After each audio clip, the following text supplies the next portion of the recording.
अपने हार्ट, अपने लंग को मजबूत कर रहे हो और अपनी इम्यूनिटी को बढ़ा रहे हो। तो चलिए शुरुआत करते हैं आज के इस सेशन के साथ। दोस्तों, जिस मिशन के साथ, जिस उद्देश्य के लिए हम सभी लोग काम कर रहे हैं, जिसका नाम है सस्टेनेबिलिटी, बेसिकली ये पूरी दुनिया उसी नियम पे चल रही है। जब से दुनिया के इस पृथ्वी की शुरुआत हुई है, लगभग 450 करोड़ साल पहले से, या लगभग 350 करोड़ साल पहले से, जब से इस दुनिया के ऊपर, पृथ्वी के ऊपर जीवों की उत्पत्ति हुई है, तब से लेके हमेशा ही ये दुनिया, ये पृथ्वी, ये पूरा जो इकोसिस्टम है, ये इस सस्टेनेबिलिटी के राह पर काम कर रहा है। हर कोई चीज जो हम जिसका इस्तेमाल करते हैं, वो बार बार रिसाइकल होके हमें फिर से अवेलेबल होती है। और ये जो नियम है, ये तत्व है जिसके वजह से पूरी दुनिया करोड़ों साल से चलती आ रही है, वो आगे भी करोड़ों साल से ऐसी चलती है, ऐसी चल सकती है। लेकिन पिछले 150 से 200 सालों में हमने इसमें बहुत सारा डिस्टरबेंस लाया है, बहुत सारा इसको डैमेज किया है। और हमारा जो लक्ष्य है, हम कोई नई बात नहीं करना चाहते, लेकिन हम वही जो उसकी जो बेसिक चीज है सस्टेनेबिलिटी, उसको सिर्फ रिस्टोर, फिर से उस चीज के ऊपर या उस सस्टेनेबिलिटी की राह पर इस दुनिया को लेके जाना चाहते हैं, ताकि आने वाले भी करोड़ों साल तक ये दुनिया ऐसे ही चलती रहे। इनफैक्ट अगर आप देखोगे कि इस पूरी पृथ्वी की रचना ही ऐसी बनी है कि ये करोड़ों साल तक, अनंत काल तक ऐसे ही चलती रहे। जैसे अभी सिंपल एग्जांपल आपके सामने है, इस पृथ्वी के ऊपर 71% यानी 71% पानी है, 29% सिर्फ जमीन है। और वो पानी भी अगर आप देखोगे तो 97% जो पानी है वो खारा पानी है समुद्र का। 3% जो पानी मीठा है, जिसको हम पी सकते हैं डायरेक्ट, वो 3% से भी 2% जो पानी है वो बर्फ में है। और 1% सिर्फ पानी है जो हमें नदी में, तालाब में, कुएं में अवेलेबल है। अब ये जो रचना है वो इसीलिए बनाई है कुदरत ने, धरती माँ ने, कि ये दुनिया, ये पृथ्वी करोड़ों साल तक चलती रहे। नहीं तो अगर ये सब कुछ मीठा पानी होता तो कब का इवेपोरेट हो चुका होता। लेकिन कैसे सिस्टमेटिकली इसके बादल बनते हैं, कैसे वर्षा होती है, हमें पानी मिलता है और फिर से पूरा पानी रिसाइकल होता है। इनफैक्ट हमारे इस दुनिया के ऊपर, इस पृथ्वी के ऊपर ये जो वातावरण है, ये वातावरण भी इस तरीके से बनाया है ना कि जिस तरीके से ये दुनिया हमेशा के लिए चलती रहे। इसके अलग अलग लेयर्स और हर लेयर का अपना अलग कंट्रीब्यूशन। अभी देखिए ना, मोबाइल, बिना वायर के मोबाइल हम लोग 1 सेकंड में किसी से भी बात कर सकते हैं। कैसे बात कर सकते हैं? अभी टीवी के ऊपर भी अगर कोई कुछ लाइव कुछ चीजें होती है और लाइव वो हमें टीवी पे दिखती है, ये कहां से आती है? या मैं अभी ये प्रेजेंटेशन कर रहा हूं और आप अपने जगह पे जाके देख रही है, ये कैसे देख रहे हैं? ये सब प्रकृति ने, कुदरत ने तैयार किया हुआ जो आवरण है, ये वातावरण के अलग, उससे ये सब हो रहा है। इनफैक्ट जो हमारे साइंटिस्ट, हम सभी लोग जो रिसर्च कर रहे हैं, डेवलपमेंट कर रहे हैं, साइंटिस्ट लोग तो काम कर रहे हैं, हम सिर्फ ये प्रकृति ने जो कुछ काम करके रखा है उसको समझने की कोशिश कर रहे हैं। और दिन ब दिन, इनफैक्ट आगे के 20, 25, 30 साल में अगर हम सही दिशा में काम करें तो कुदरत के इतने सारे चमत्कार हमें दिखाई देंगे, समझेंगे।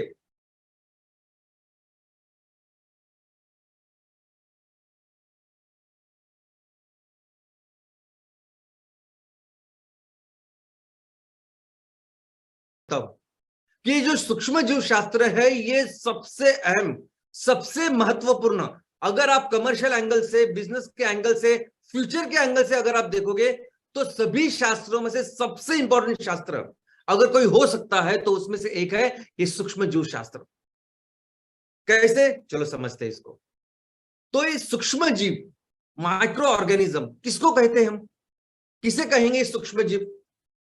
तो 200 सूक्ष्म जीव उसे कहेंगे कि जो आंखों से दिखती नहीं। इतनी सिंपल है इसकी व्याख्या। साइंटिफिक व्याख्या भी अगर आप देखोगे तो साइंटिफिक व्याख्या भी वही है कि वो जीव है कि जो आंखों से दिखाई नहीं देते। और इसमें सब कुछ हो सकता है। आंखों से न दिखाई देने वाले प्राणी हो सकते हैं, आंखों से न दिखाई वाले वनस्पति हो सकते हैं, और कई सारे एकपेशीय चीजें इसमें हो सकते हैं। और अब आप अगर इस सूक्ष्म जीव शास्त्र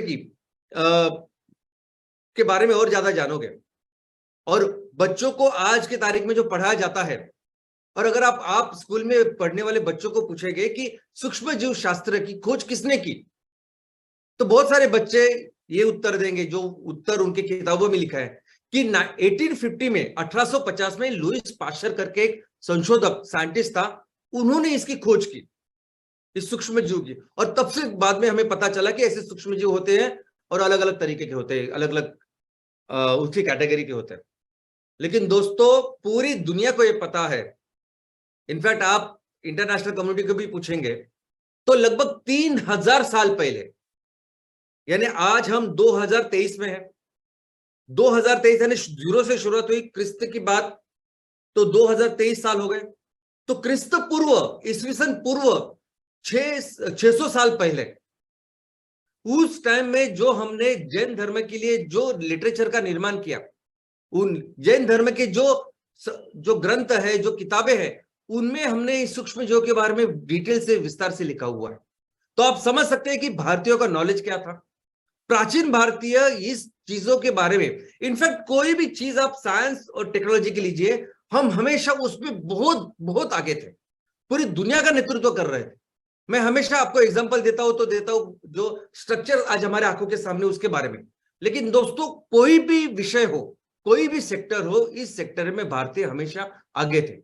और पहली बार इस सूक्ष्म जीव शास्त्र का जिक्र अगर किसने किया है तो वो भारतीयों ने अपने ईस्वी सन पूर्व 600 साल पहले जैन धर्म के किताबों में इसका जिक्र और इसका उल्लेख किया है। तो दोस्तों ये सूक्ष्म जीव यानी कितने सूक्ष्म होते हैं, तो चलिए समझते हैं। तो 1 मीटर जो होता है वो 100 सेंटीमीटर से बनता है, सेंटीमीटर। अभी सेंटीमीटर कितना होता है ये आपने देखा होगा, जब बचपन में हमने पढ़ाई की तो फुटपट्टी थी, उसमें हमने देखा। आज भी जो बच्चे स्केल का इस्तेमाल करते हैं तो उसमें वो सेंटीमीटर होता है। अभी जो सेंटीमीटर, उसमें 10 छोटी छोटी चीजें होती है जिसे मिलीमीटर कहते हैं। आपने वो मिलीमीटर भी देखा होगा, आपके सामने भी होगा। अभी उस मिलीमीटर को, एक छोटे से मिलीमीटर को अगर आप 1000 में अगर आप डिवाइड करोगे, उसके 1000 टुकड़े करोगे तो कितना छोटा सा रहेगा, उसे कहते हैं माइक्रोन, माइक्रोमीटर। और दोस्तों ये सभी सूक्ष्म जीव है ना, ये 1 माइक्रोन, इनफैक्ट 1 माइक्रोन से 10 माइक्रोन तक होते हैं, लेकिन बहुत सारे उससे कम होते हैं। अब इस 1 माइक्रोन को भी 1000 टुकड़े अगर हम करें तो बनते हैं नैनोमीटर। तो ये सभी जो सूक्ष्म जीव है ये 1 माइक्रोन से भी, 1 माइक्रोन, 10 माइक्रोन और 100 नैनोमीटर, इतने इतने इतने सूक्ष्म होते हैं।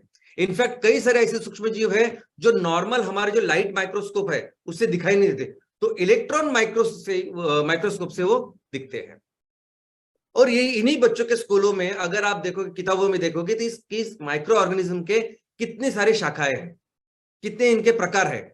तो वहां लिखा होगा कि बैक्टीरिया है, फंगाई है, प्रोटोजोआ यानी अलगे।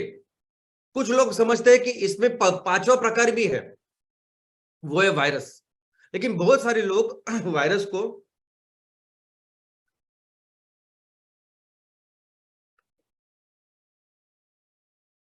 जीवित, लाइव, सजीव ऐसे समझते ही नहीं, तो ये इसको उपयोग नहीं करते। लेकिन ये दोनों ही जो क्लासिफिकेशन ये अधूरी है। सही क्लासिफिकेशन सूक्ष्म जीव का क्या है, तो शुरू से शुरू करते हैं। तो सूक्ष्म जीव 2 कैटेगरी में होते हैं। एक वो कैटेगरी जिसमें न्यूक्लियस नहीं होता, और एक वो कैटेगरी जिसमें न्यूक्लियस होता है। अब ये न्यूक्लियस क्या होता है, तो न्यूक्लियस यानी उस पेशी का एक मुख्य भाग होता है जो पूरे सेल को कंट्रोल करता है। जैसे हमारे बदन में इंपॉर्टेंट न्यूक्लियस क्या है, तो ये ब्रेन है। ये ब्रेन है जो पूरे बॉडी को, पूरे शरीर को कंट्रोल करता है। अभी मैं बात कर रहा हूं इसकी वजह से, मेरे हाथ जो भी मैं मूवमेंट्स कर रहा हूं वो इसकी वजह से। तो हमारा जो न्यूक्लियस है वो ब्रेन है। तो वैसे हर पेशी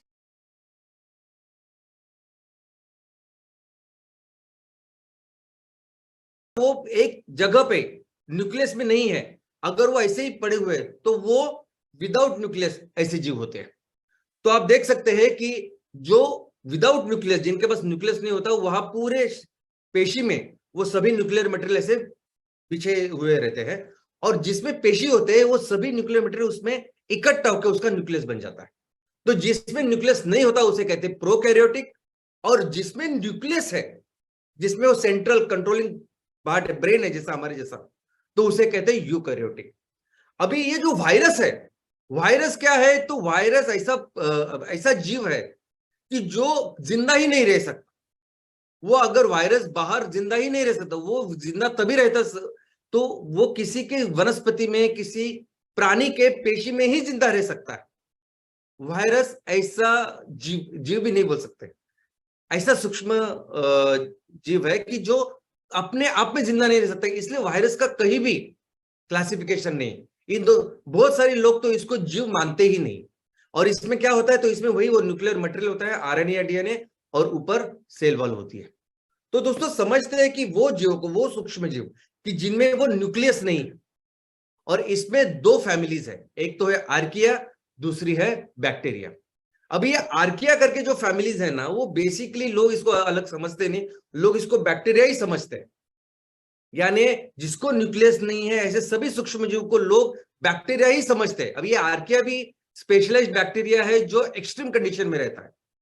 जब सबसे ज्यादा धूप होती है, सबसे ज्यादा ठंड होता है, वहां ये बैक्टीरिया जैसे रहता है और बैक्टीरिया जैसा ही काम इस पर्यावरण का संभालने का करता है।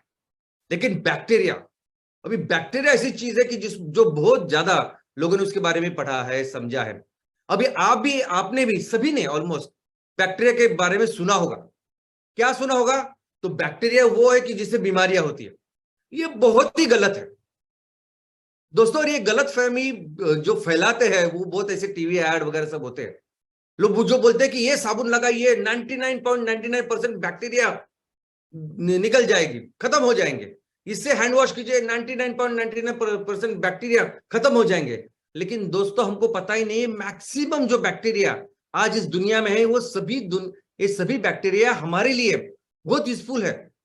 यानी हमारा जीवन इस बैक्टीरिया के ऊपर डिपेंडेंट है। हम जीते हैं इन बैक्टीरिया की वजह से। ये इतने उपयोगी है हमारी पूरी जिंदगी में, तो हम समझते हैं। और इनके अलग अलग बैक्टीरिया, अलग अलग टाइप्स हो सकते हैं। अभी इस बैक्टीरिया के क्या अलग अलग टाइप्स है, ये बहुत और विस्तार से जाना पड़ेगा। लेकिन एक सिंपल समझने के लिए ऐसा है कि ये सभी बैक्टीरिया के जो टाइप्स है, वो उनके शेप कैसा है, कैसे दिखते हैं, उनके नाम से जाने जाते हैं। अभी ये जो हमारा ये बैक्टीरिया के 3 वर्गीकरण इनका होता है। वो बैक्टीरिया जो गोल होते हैं, जो अपने चेंडू जैसे, बॉल जैसे होते हैं, उन्हें कहते हैं कॉकाई। अब इस कॉकाई के बैक्टीरिया के, गोल बैक्टीरिया के अलग बहुत सारे प्रकार। जो बैक्टीरिया रॉड जैसे होते हैं उन्हें कहते हैं बैसिलाई। अभी इस बैसिलाई की भी अलग अलग बहुत सारी चीजें हैं, बहुत सारी जिसका पढ़ाई हमने की है। और जो है वो है स्पाइरल जैसे होते हैं, उन्हें कहते हैं स्पाइरोचिट्स। तो जो भी बैक्टीरिया इस दुनिया में मिलते हैं, वो ये 3 कैटेगरी में कहीं ना कहीं फिट होते हैं उनके शेप की वजह से, और फिर उनको उस नाम से जाना जाता है। तो ये हुए वो सूक्ष्म जीव जिनको सेल नहीं है, जिनको ब्रेन नहीं है।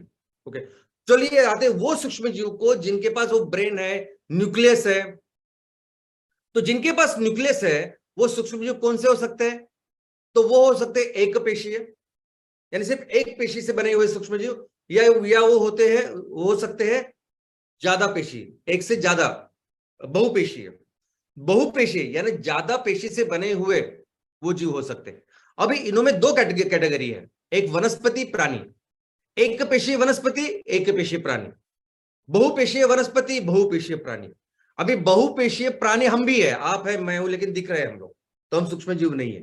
तो ऐसे प्राणी भी है जो बहुपेशीय भी है, जो हमें दिखाई नहीं देते, या वनस्पति भी है जो बहुपेशीय, जो हमें दिखाई नहीं देते।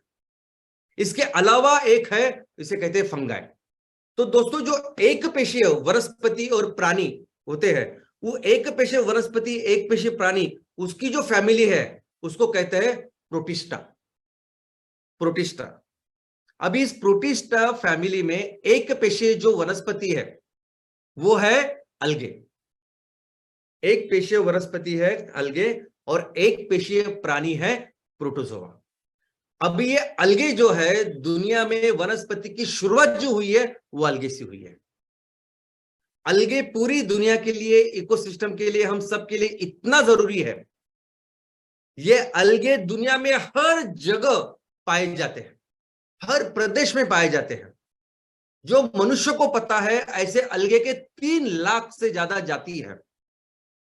ये ना पानी, जमीन, यानी पानी का सिर्फ ऊपर के कुछ मिलीमीटर का जो पृष्ठभाग होता है, उसमें ये अलगे ग्रो होती है इसके। आप देखेंगे कि अभी बारिश शुरू हो जाएगी तो बारिश के बाद आप पत्थरों के ऊपर, जमीन के ऊपर वो ग्रीन जो पट्टी आती है और जिससे हम लोग फिसलते हैं, जिसके ऊपर से वो शैवाल, लील, वो सब वो होता है अलगे। पूरी दुनिया में जो वनस्पति की शुरुआत इस अलगे से हुई है और बाद में अलग अलग तरह की वनस्पति बनी है। अब इस अलगे के बारे में अगर आप जानोगे तो अलगे बहुत इंपॉर्टेंट सोर्स है बहुत सारी चीजों का। आने वाले दिनों में बहुत प्रॉमिसिंग, बहुत इंपॉर्टेंट ऐसा सूक्ष्म जीव ये होने वाला है जिसके ऊपर हम सभी लोग काम भी करने वाले हैं। अलगे हमें ऊर्जा भी दे सकता है, फूड का भी बहुत इंपॉर्टेंट सोर्स है। कई सारे इंपॉर्टेंट जो essential fatty acid, essential amino acid, ये सब कुछ इससे मिलते हैं, प्रोटीन इससे मिलता है और कई सारी अच्छी चीजें ये करता है। इसमें इतना सारा लिपिड या इतना सारा ऑयल होता है जो जिसके वजह से इसमें चिकनाई होती है और उससे हम लोग फिसलते हैं। अलगे एक्चुअली क्या है ये समझाने के लिए भी शायद एक सेशन दूसरा लेना पड़ेगा। जैसे वो अलगे हैं वैसे ही एक पेशी प्राणी जिसके वजह से बाद में सभी प्राणी की शुरुआत हुई उसे कहते हैं प्रोटोजोआ। अब ये प्रोटोजोआ के अलग अलग प्रकार हैं, जैसे मैंने कहा कि अलगे के अलग अलग प्रकार है, अलग अलग जगह में, अलग अलग परिस्थितियों में अलग अलग प्रोटोजोआ है। और आप देख सकते हो कि यहाँ अमीबा, युग्लिना, ट्राइसोनिमा, ये सब जो प्रोटोजोआ है इससे लगी हुई बीमारी का नाम आपने सुना होगा। लेकिन प्रोटोजोआ के बारे में भी वही है कि मैक्सिमम जो प्रोटोजोआ जो है वो हमें मदद करने के लिए, हमारे फायदे के लिए ये होते हैं और हमारा काम करते हैं। तो प्रोटोजोआ यानी फर्स्ट एनिमल, पहला प्राणी अगर इस दुनिया में कोई था तो वो प्रोटोजोआ। पहली वनस्पति कौन सी थी? तो अलगे। पहला प्राणी कौन सा है? तो प्रोटोजोआ। और फिर ये प्रोटोजोआ के बाद बाकी दो छोटे छोटे प्राणी की शुरुआत हुई और हम भी जो प्राणी हैं उनकी शुरुआत इस प्रोटोजोआ से हुई है। इसके अलावा एक फंगाई है, एक ऐसी एक कैटेगरी है कि जो ना वनस्पति और प्राणी इन दोनों के बीच में है। ये फंगाई यानी सिंगुलर में इसको फंगस कहते हैं। ये फंगा ऐसे है कि जो दिखता वनस्पति जैसे है लेकिन उसमें क्लोरोफिल नहीं होता, वो खुद का खाना खुद नहीं बना सकता। वनस्पति किसको कहेंगे हम? जो खुद का खाना खुद बना सकता है, जो सूरज की रोशनी लेके क्लोरोफिल से वो अपना खाना बनाता है, प्रकाश संश्लेषण क्रिया जो होती है। लेकिन ये फंगाई में ऐसा कुछ नहीं होता, वो अपना खुद का खाना नहीं बनाता, दूसरे के ऊपर जिंदा रहता है, इसलिए उसे फंगा कहते हैं। वो दिखता है वनस्पति जैसे लेकिन काम करता है प्राणियों जैसे। अब इस फंगाई के भी कई सारे अनगिनत ऐसे टाइप्स हैं जो आपने देखे भी होंगे जंगलों में, पेड़ों में, यहाँ वहां। और बहुत सारे ये जो उपयोगी भी हैं हमारे लिए और ये सभी जो सूक्ष्म जीव, कुछ सूक्ष्म जीव ये बीमारी भी पैदा करते हैं। तो ये जो सूक्ष्म जीव, इनका इंपॉर्टेंस क्या है तो ये समझते हैं। दोस्तों ये जो सूक्ष्म जीव है ना, ये पूरी दुनिया में चाहे हुए हैं। ऐसी एक भी परिस्थिति, एक भी जगह नहीं है जहां सूक्ष्म जीव नहीं है। ये मिट्टी में है, ये जमीन में है, ये पानी में है, ये समुद्र में है, ये हवा में है, हर जगह ये है। इनफैक्ट हमारी दुनिया की पूरी व्यवस्था इनके ऊपर आधारित है। हमारा ये जो इकोसिस्टम है, हर तरह का प्राणी, हर तरह का वनस्पति डिपेंडेंट है इनके ऊपर। ये काम करते हैं इसलिए हम लोग जिंदा है, ऐसा समझ सकते हैं हम लोग।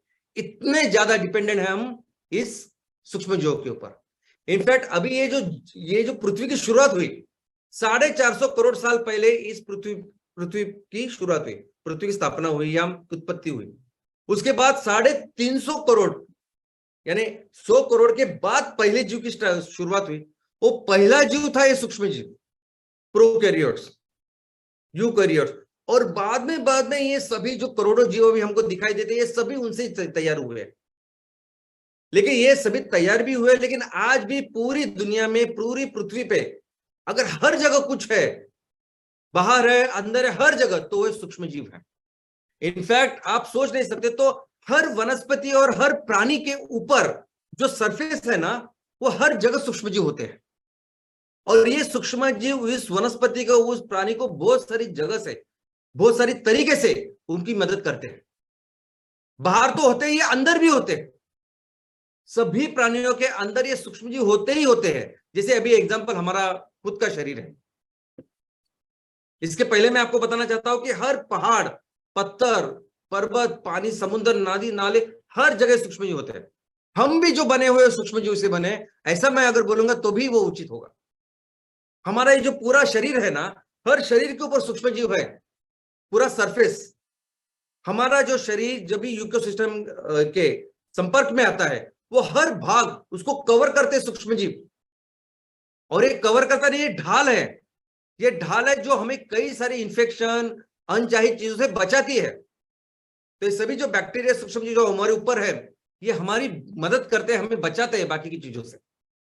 हमारा ये जो रेस्पिरेटरी सिस्टम है, नाक से चालू होकर लंग तक, ये पूरा छाया हुआ है सूक्ष्म जीवों से। जो भी हवा के साथ हम लोग चीजें लेते हैं, उसको गलत चीजों को पूरी तरह से निकाल देना, डाइजेस्ट करना, ये काम करते हैं सूक्ष्म जीव। खाने की भी जो चीज है, जो मुंह से लेके पूरा जो हमारा गैस्ट्रोइंटेस्टाइनल सिस्टम है पूरा, ये पूरा भरा हुआ है हमारे इस माइक्रोब्स यानी सूक्ष्म जीवों से। जो भी आप खाते हैं उसका डाइजेशन की शुरुआत मुंह से लेके पेट तक सब कुछ ये सूक्ष्म जीव करते हैं, और हमें फिर ऊर्जा मिलती है, प्रोटीन्स मिलते हैं, मिनरल्स मिलते हैं। दोस्तों, जैसे किसी भी व्यक्ति का दुनिया में भले ही अभी 750-800 करोड़ लोग हैं, हर एक की अपने एक यूनिक फिंगरप्रिंट होती है, फिंगरप्रिंट, जिसके वजह से फिर आप जाने जाते हैं कि आप आपका आइडेंटिफिकेशन करके वो पूरी दुनिया में माना जाता है। तो जैसे ये फिंगरप्रिंट होता है, जैसे ये उंगली के नमूने होते हैं, वैसे ही आपके बदन में जो कुछ सूक्ष्म जीव है उसका भी एक डिजाइन, एक पैटर्न है जो यूनिक होता है आपके लिए, और आप वो पैटर्न लेके पैदा होते हो। जब भी हम माँ के कोख से निकलते हैं, हमारा वो सूक्ष्म जीव का जो पैटर्न है बाहर और अंदर, ये एक यूनिक होता है उस व्यक्ति के लिए, और वो पूरी जिंदगी में हमारे साथ तो रहता है, थोड़ा सा मॉडिफिकेशन होता है। वो किसके ऊपर डिपेंड होता है कि हम क्या खाते हैं, हम कहाँ रहते हैं, हमारे अनुभव क्या है, ये सब के ऊपर ये पैटर्न डिपेंड होता है। हमारे मूड, हमारे बिहेवियर, ये भी डायरेक्टली लिंक है। ये सभी शास्त्रज्ञों ने अभी पढ़ाई करके बताया है कि हमारे जो ब्रेन के जो मस्तिष्क के जो पेशी है, उनसे भी डायरेक्टली कनेक्टेड होते हैं ये सूक्ष्म जीव। तो इतने इंपॉर्टेंट ये सूक्ष्म जीव हर व्यक्ति के लिए होते हैं।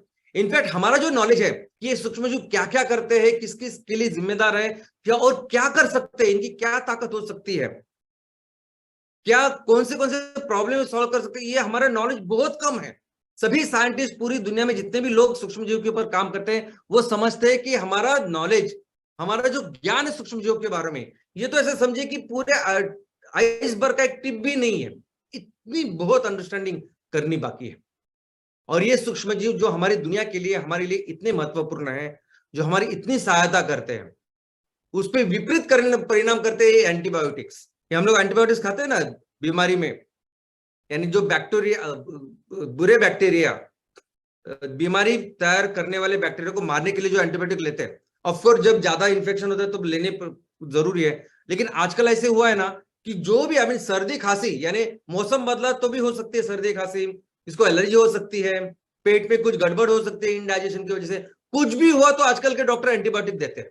अच्छे डॉक्टर नहीं देंगे ऑफकोर्स। इस एंटीबायोटिक की वजह से, उनका बहुत ज्यादा उपयोग की वजह से क्या होता है कि अच्छे वो जो बीमारी पैदा करने वाले बैक्टीरिया तो जाते हैं, लेकिन उसके साथ साथ जो अच्छे बैक्टीरिया उनको भी हम किल कर देते हैं। जो भी ये हमारा यूनिक पैटर्न हर बदन में, हर शरीर में है, उसमें पूरे उसको डैमेज कर देते हैं, उसको डिस्टर्ब कर देते हैं। कई सारे अच्छे हमें प्रोटेक्ट करने वाले ऐसे जो बैक्टीरिया, उनको हमेशा के लिए मार देते हैं। और इसलिए ऐसा होता है ना कि ये ज्यादा एंटीबायोटिक की वजह से कई सारी ऐसी असाध्य बीमारियां फिर तैयार होती है, जिसका कोई भी इलाज नहीं होता। फिर किसी भी दवा के पास कोई इलाज ही नहीं कर सकता। ऐसे क्रोनिक अल्सर तैयार होते हैं, ऐसे क्रोनिक अल्सराइटिस और कोलाइटिस, ऐसी चीजें तैयार होती है कि जिसका कोई इलाज ही नहीं है। अगर आपको कोई जख्म होती है, अगर आपको कोई जलता है, अगर आप कुछ भी नहीं करेंगे उसको, आप ऐसे उसको छोड़ दी, तो भी ठीक होता है कि नहीं? क्यों होता है वो? ये सब चीजें हैं जो वो उसको ठीक करती है। लेकिन हम क्या करते हैं, एंटीबायोटिक, ज्यादा एंटीबायोटिक खाने की वजह से ये पूरी सिस्टम को डैमेज करते हैं। तो ऑफकोर्स मेरा भी आपको बोलना है, और बाकी अच्छे डॉक्टर भी आपको बोलेंगे कि ज्यादा एंटीबायोटिक नहीं लेना चाहिए। और इस सूक्ष्म जीव का इकोनॉमिक, बिजनेस का क्या एप्लीकेशन है, तो चलिए समझते हैं। तो सबसे इंपॉर्टेंट जो एप्लीकेशन है इस सूक्ष्म जीव का, वो है फूड इंडस्ट्री। हमने देखा है कि हमारे घर में दूध से दही बनता है, वो इस सूक्ष्म जीव की वजह से ही बनता है। तो वो भी इंडस्ट्री में, यानी दूध का जो जितने भी प्रोडक्ट्स है वो बनते हैं इस सूक्ष्म जीव की वजह से। बेकरी के जितने प्रोडक्ट है वो सभी बनते हैं इस सूक्ष्म जीव की वजह से। फर्मेंटेशन, जो वाइन, दारू जो कुछ बनती है, अल्कोहल बनता है, वो सब बनता है सूक्ष्म जीवों की वजह से।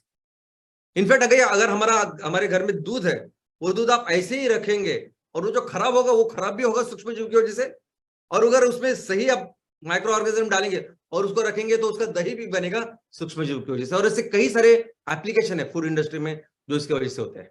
इसके अलावा ये सूक्ष्म जीव बहुत रिच सोर्स है न्यूट्रिएंट के। अलगे के बारे में अगर आप देखोगे तो अलगे का एक स्पिरुलिना करके आपने नाम सुना होगा, जिसकी खेती की जाती है सिर्फ और सिर्फ इस प्रोडक्ट के लिए, जिसकी ऐसी गोली आती है, कैप्सूल भी आते हैं। और ये आपको जो जरूरी है ऐसे बहुत पोषक ऐसे तत्व, minerals, vitamin, amino acids, fatty acid, ये सबको प्रोवाइड करते हैं। वैसे मशरूम के बारे में पता है तो बहुत अच्छे सोर्स, बहुत अच्छा फूड का सोर्स भी है ये सूक्ष्म जीव। एग्रीकल्चर, अभी खेती के लिए तो बहुत उपयुक्त है ये सूक्ष्म जीव। नॉर्मली जब खेती बहुत ज्यादा उपजाऊ होती है, बहुत ज्यादा अच्छी होती है, इसका मतलब क्या होता है? इसका मतलब उस खेती में बहुत सारे पोषक तत्व होते हैं जिससे फसल अच्छी आ सकती है। अभी कौन बनाता है वो पोषक तत्व? वो जमीन में, उस मिट्टी में वो पोषक तत्व आते कहां से है? तो दोस्तों उस जमीन में, उस मिट्टी में ये सूक्ष्म जीव होते हैं जो आजू बाजू का जो बायोमास है उसका विघटन करके वो सभी पोषक तत्व, वो कार्बन, कैल्शियम, मैग्नीशियम, सब कुछ उस जमीन में डालते हैं और वो जमीन उपजाऊ होती है, पोषक होती है। और जो जमीन जो बंजर होती है, बेजान हम जिसे कहते हैं, वो इसलिए बेजान होती है, इसलिए बंजर होती है कि उसमें वो सूक्ष्म जीव नहीं होते काम करने वाले। अगर बिजनेस के एंगल से भी हम देखें इस एग्रीकल्चर के तरफ, खेती के तरफ, तो सबसे बढ़िया, दुनिया का सबसे बेस्ट ऐसा फर्टिलाइजर कौन बनाएंगे तो सूक्ष्म जीव, जो हम तैयार करेंगे और बेचेंगे उनको।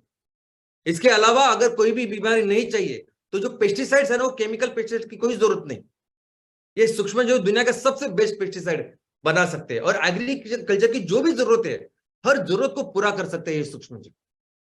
फार्मा इंडस्ट्री, फार्मा में, ये फार्मास्यूटिकल में तो कितने सारे ड्रग्स, कितनी सारी दवाइयां बनती है इस सूक्ष्म जीवों की वजह से।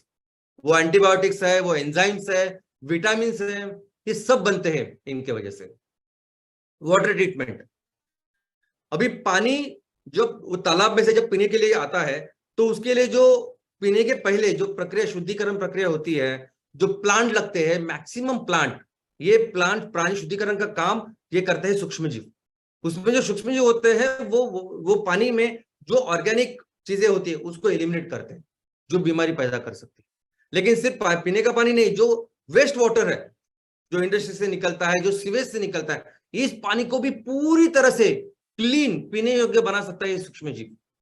इनफैक्ट आपने देखा होगा कि बिल गेट्स साहब अभी कितने सालों से इसके ऊपर काम कर रहे हैं। उन्होंने ऐसा प्रोजेक्ट भी लगाया कि जिसमें टॉयलेट का पानी, जिसमें सिर्फ 1 से 2% सिर्फ सॉलिड होता है, बाकी सब ये पानी होता है, उसको पूरी तरह से क्लीन करके वो पी रहे हैं।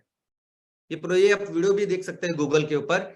ये सब काम सिर्फ और सिर्फ सूक्ष्म जीव करते हैं। और हमारा भी ये जो पानी है, पानी को रिसाइकल करने के कई सारे प्लांट, छोटे हो बड़े हो, ये सूक्ष्म जीव करने वाले हैं।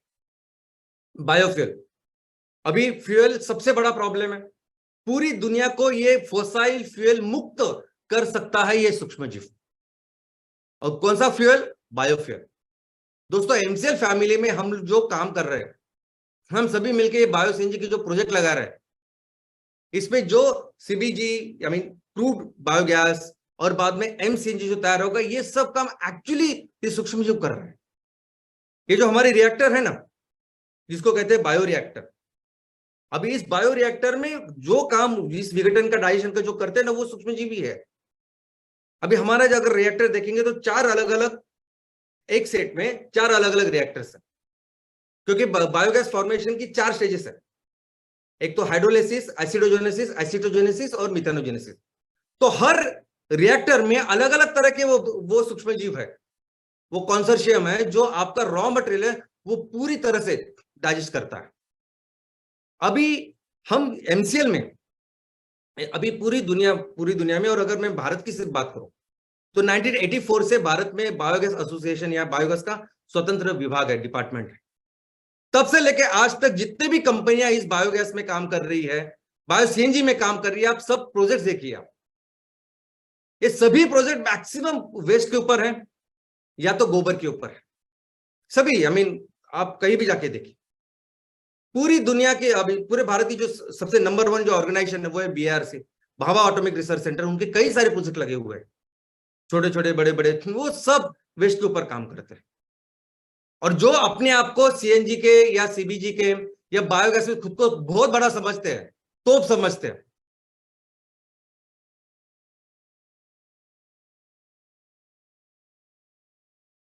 तो दोस्तों मैं आपको बोलूंगा कि इस पूरे सेक्टर में पहली बार अगर नेपियर ग्रास से CNG बनाने का काम किसने किया ना, तो वो एमसीएल ने किया।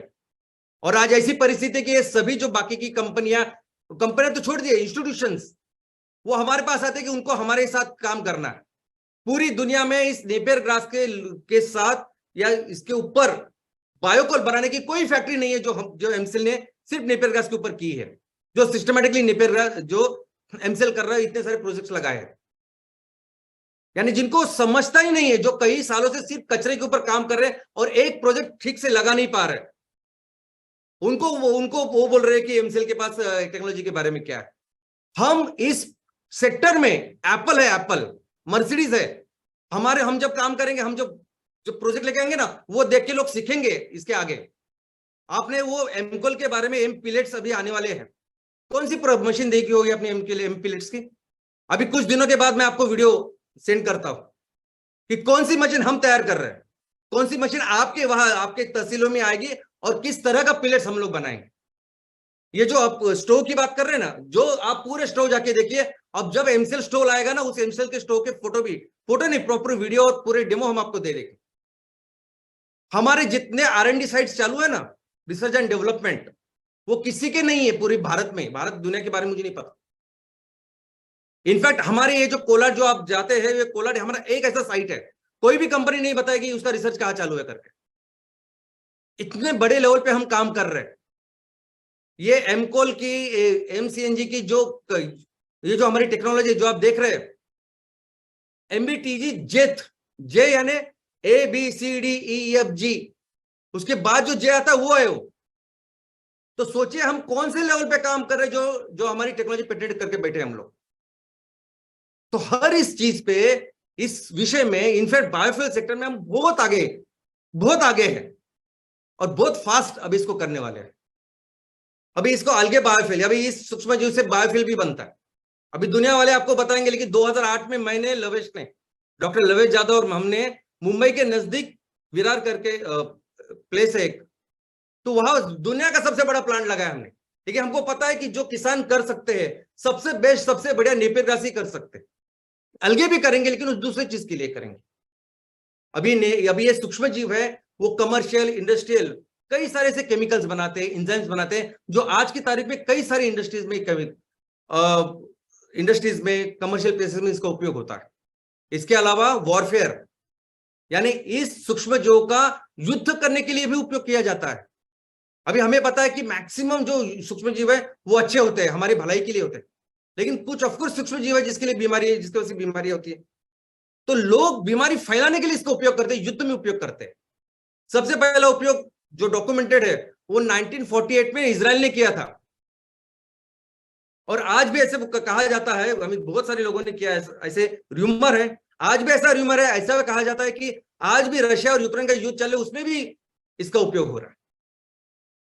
लेकिन सबसे इंपॉर्टेंट फायदा इस सूक्ष्म जीव का आने वाले दिनों में रिसर्च डेवलपमेंट के लिए है। ये जो नैनो टेक्नोलॉजी है ना, अब्दुल कलाम साहब हमेशा एक चीज बोलते हैं कि 4 चीजें हैं जो भारत को सबसे बड़ी इकोनॉमी या इकोनॉमिक सुपर पावर बना सकती है। नंबर 1 बायोफ्यूल, जिसके ऊपर हम सभी लोग काम कर रहे हैं। नंबर 2 स्पेस रिसर्च, जो हमें पता है कि हम लोग कितने आगे उसमें। तीसरा है स्टेम सेल रिसर्च, यानी बच्चा जब पैदा होता है तो इनिशियली जो सेल्स होते हैं ना, उसे कहते हैं स्टेम सेल। और चौथा है नैनो टेक्नोलॉजी। ये नैनो टेक्नोलॉजी में सबसे महत्वपूर्ण भूमिका आने वाले दिनों में किसकी होगी, तो ये सूक्ष्म जीवों की होगी। और कई सारे ऐसी चीजों में इसका उपयोग हो सकता है, जैसे वेस्ट ट्रीटमेंट। हर तरह का वेस्ट को अच्छी तरह से हम ट्रीटमेंट पूरी तरह से डाइजेस्ट कर सकते हैं इस सूक्ष्म जीवों से। इनफैक्ट ये लैंडफिल जो है, अभी लैंडफिल में अगर आप देखोगे तो क्या होता है कि एक खड्डा होता है, बहुत गड्ढा करते हैं, उसमें पूरा कचरा डालते हैं और उसको बंद कर देते हैं, उसको कहते हैं लैंडफिल। लेकिन जब उस गड्ढे में वो जो कचरा डालते हैं उसके साथ कई सारे सूक्ष्म जीव डालते हैं और फिर बंद करते हैं, और ये सूक्ष्मजीव फिर उसको डाइजेस्ट करते हैं, इसको कहते हैं लैंडफिल। और इसको और बेहतर बेहतर कर सकते हैं। इनफैक्ट अभी तो ऐसे सूक्ष्मजीव निकले हैं, निकले नहीं है, हमको समझ में आए। हम जितना ज्यादा पढ़ेंगे तो हमको पता चलेगा। ऐसे सूक्ष्मजीव है इस प्रकृति में कि जो प्लास्टिक को पूरी तरह से उसको डाइजेस्ट कर सकते हैं। तो सोचिए, जितना ज्यादा हम लोग उसके बारे में पढ़ाई करेंगे उतना ज्यादा हमें इसका उपयोग समझ में आएगा। अभी ये हाइड्रोकार्बन देखो, मैक्स जो अभी हमारे यहाँ भारत में सबसे ज्यादा क्रूड ऑयल और गैस जो निकलती है वो बॉम्बे हाई करके एक प्लेस है जो समुद्र के अंदर है। तो कई सारे समुद्रों से वो तेल और गैस हम लोग निकालते हैं, लेकिन जहां भी से भी निकालते हैं ट्रांसपोर्टेशन मैक्सिमम इस जहाजों से होता है। अभी और जो पाइपलाइन है वो भी जहाज ये समुद्र से यहां से वहां से जाती है, और कई बार ये तेल स्पिल होता है, बाहर निकलता है, और इस तेलों की वजह से न जाने कितने सारे जीवों की मौत होती है, वो इकोसिस्टम खराब होता है। अभी एक बार समुद्र में अगर अपने तेल गिराया तो उसको साफ कैसे करें, इसका कोई जवाब सोल्यूशन नहीं है, लेकिन ये साफ करते हैं सूक्ष्मजीव। तो कई सारे ऐसी चीजें ना जो हमें पता ही नहीं क्या कर रहे हैं। अभी इंसेक्ट कंट्रोल, अब जैसे जैसे मैक्सिमम ये केमिकल फर्टिलाइजर, केमिकल इंसेक्टिसाइड हम डाल रहे हैं, वैसे वैसे हमारे फसलों के ऊपर कितनी सारी बीमारियां बढ़ रही है, क्योंकि इम्यूनिटी ही नहीं अभी रही उनमें। और लेकिन इसको कंट्रोल कर सकते हैं, इंसेक्ट को कंट्रोल कर सकते हैं सूक्ष्मजीव।